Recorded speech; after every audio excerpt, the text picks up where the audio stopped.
প্রধানমন্ত্রী তারেক রহমানের বিদেশ সফরে কৌশলগত অংশীদারিত্বে নতুন করে সহযোগিতার ক্ষেত্র তৈরি হয়েছে।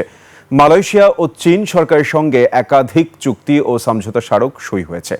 যদিও কূটনীতিকদের মতে সাধারণ মানুষের কাছে মালয়েশিয়ার শ্রমবাজার ও চীনের বিনিয়োগ ইস্যু দৃশ্যমান হয়নি, তবে দুই দেশের সরকার প্রধানদের মধ্যে যে সম্পর্ক ও আত্মবিশ্বাস তৈরি হয়েছে তাতে ভবিষ্যতে ফল দৃশ্যমান হবে বলে আশা কূটনীতিকদের। বিস্তারিত আকবর হোসেন সুমনের রিপোর্টে। নগদ নিয়ে এলো হার না মানা হার অফার। সর্বনিম্ন 10,000 টাকা রেমিটেন্স নগদে পাঠালে থাকছে স্বর্ণের হার জেতার সুযোগ।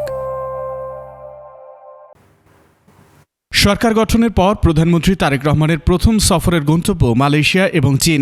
একদিকে শ্রমবাজার, অন্যদিকে বিনিয়োগ, দুই মূল লক্ষ্য সামনে রেখে এই সফর ছিল সরকারের জন্য কিছুটা চ্যালেঞ্জের, কিছুটা পরীক্ষামূলক। তবে দুই দেশের সঙ্গে প্রতিরক্ষা, নবায়নযোগ্য জ্বালানি, ডিজিটাল ইকোনমি, কৃত্রিম বুদ্ধিমত্তা এবং অবকাঠামো উন্নয়নে যৌথভাবে কাজ করার পথ সুগম হয়েছে। পাশাপাশি বাণিজ্য ঘাটতি কমানো ও রপ্তানি বাড়ানোর ক্ষেত্র তৈরি হয়েছে।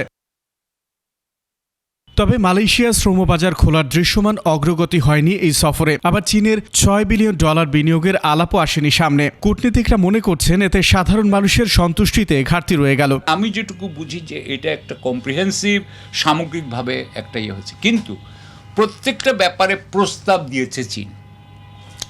আমরা কতটুকু করতে পারবো সেটা কিন্তু আমাদের সক্ষমতার উপর নির্ভর করবে। আমাদের যদি সক্ষমতা খুব বেশি হয় তাহলে আমরা অনেক বেশি কিছু নিতে পারবো, সক্ষমতা যদি বেশি না হয় তাহলে আমরা বেশি নিতে পারবো না। সাধারণ মানুষকে সন্তুষ্ট করার জন্য স্পেসিফিক কোনো কিছু প্রাপ্তি হয়তো হবে না। তার একটা কারণ হলো মালয়েশিয়ার ক্ষেত্রে স্বাভাবিকভাবে সাধারণ মানুষের সবার আগ্রহ ছিল যে সেখানে শ্রমবাজার উন্মুক্ত হয় কিনা, তো সেইটা সরাসরি আসেনি। আর চীনের ক্ষেত্রে যদি বলেন $6 বিলিয়ন অর্থ সহায়তার জন্য প্রস্তাব করা হবে, যে এমওইউ গুলো স্বাক্ষরিত হয়েছে তার মধ্য থেকে কিন্তু আপনি সেই সংখ্যার হিসাবটা হয়তো ঠিকভাবে মিলাতে পারবেন না। সফর হিসেবে সফল হলেও বাংলাদেশ কতটা লাভবান হবে তা নির্ভর করছে কূটনৈতিক তৎপরতা, কর্মপদ্ধতি ও সক্ষমতার উপর। এই সফল সফরের আমরা কতটুকু লাভ পাবো সেটা নির্ভর করবে আমাদের নিজস্ব কর্মপদ্ধতি, আমরা কতটুকু এফিশিয়েন্ট করতে পারি, কতটুকু কার্যকর করতে পারি। যদি কার্যকর করতে না পারি তাহলে ফল পাবো না, কার্যকর করতে পারলে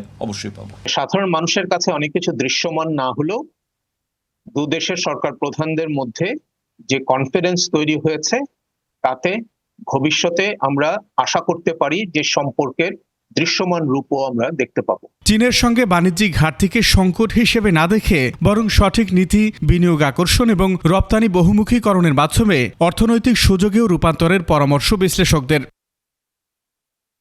আকবর হোসেন সুমন, 21 টেলিভিশন, ঢাকা।